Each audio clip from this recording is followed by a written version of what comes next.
The star ingredient today is kudzu starch. It is a thickening agent, similar to cornstarch or arrowroot. We have to grind it into powder.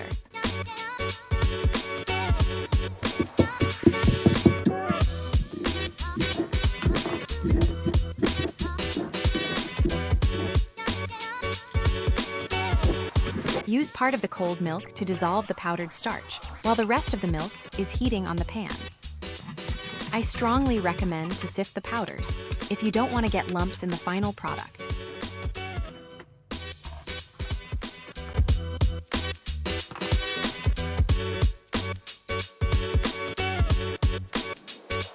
Add the cold milk with the starch and cacao powder to the heated milk and start whisking vigorously. It thickens quickly. Remove from the heat and add maple syrup, vanilla, and salt.